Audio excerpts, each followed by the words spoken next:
Михаил Егорыч прожил в небольшом городе всю сознательную жизнь. Отучился, женился, 40 лет отработал, 2 детей вырастил.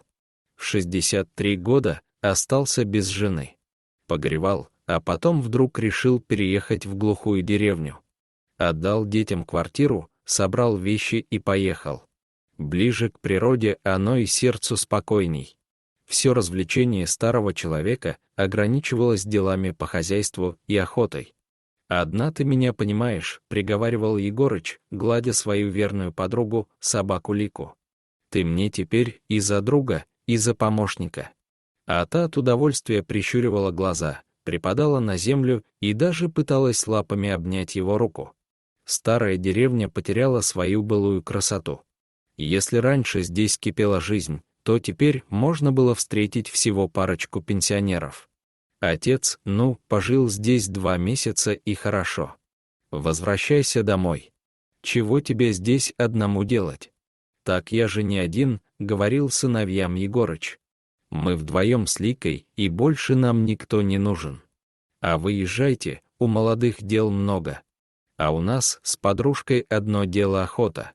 Часто брал он свою защитницу и отправлялся вглубь леса. Нередко возвращался с зайцем. Места пустынные, людей мало, а значит и добыча сама в руки идет. Нередко Егорыч передавал внукам диетическое мясо. Не прошло и года, как Лика от старости ослабла и умерла. «Вот ты и отмучилась», — приговаривал Егорыч.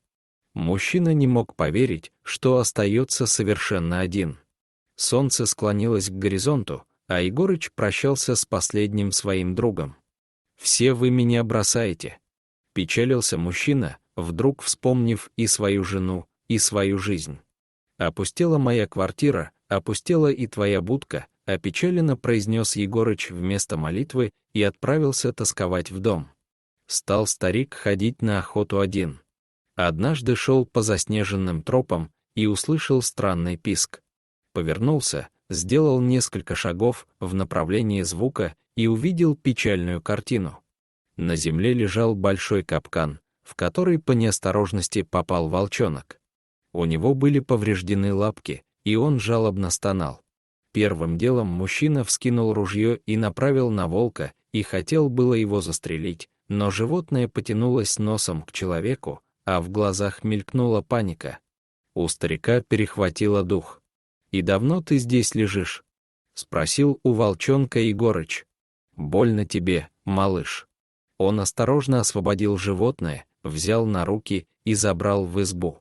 Больше всего пострадала правая задняя лапка, из нее сочилась кровь, и при каждом прикосновении к ней животное начинало кричать. Как мог, Егорыч перевязал лапу, напоил волчонка молоком и дал еды. Малыш жадно пил и ел. Еще несколько дней животное приходило в себя, лежа в избе. А когда волчонок стал совсем здоровым, переселился в собачью будку во дворе. Со временем волчонок привык, что Егорыч приносит ему еду, и стал вести себя как домашний пес. Раны полностью зажили, но задняя правая лапка срослась неправильно, так что при каждом шаге малыш немного хромал, а потом вроде бы как прокручивал ее, переступая на здоровую. Но это не помешало ему достаточно быстро бегать по вольеру.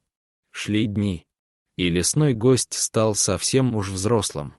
«Ты мой маленький мальчик», — приговаривал Егорыч, — «и что же мне с тобой делать? Тебе пора в лес. Да только сможешь ли ты там жить, охотиться?» Само собой, такую взрослую особь держать во дворе было опасно. Поэтому мужчина пытался решить, как с ним поступить. И в тот же вечер вопрос решился сам собой.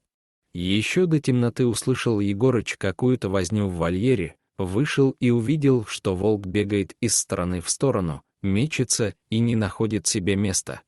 Проследил за взглядом животного и заметил вдалеке на горизонте взрослого волка. «А, малыш, так за тобой пришли, значит, есть кому тебя обучать. Ну что ж, значит, будем прощаться с тобой».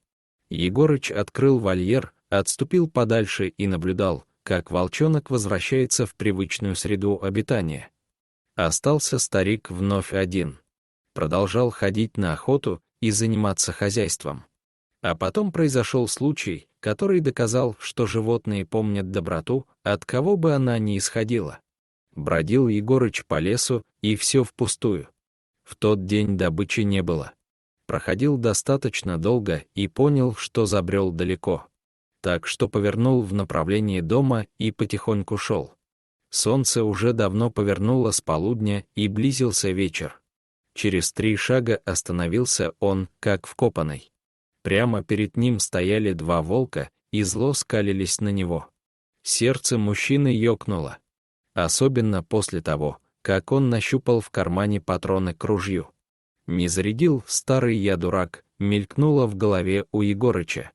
В ту же секунду он попрощался с жизнью и приготовился принять свою участь. «Все равно не успею зарядить», печально сам себе прошептал мужчина. Но тут сбоку появился еще один волк.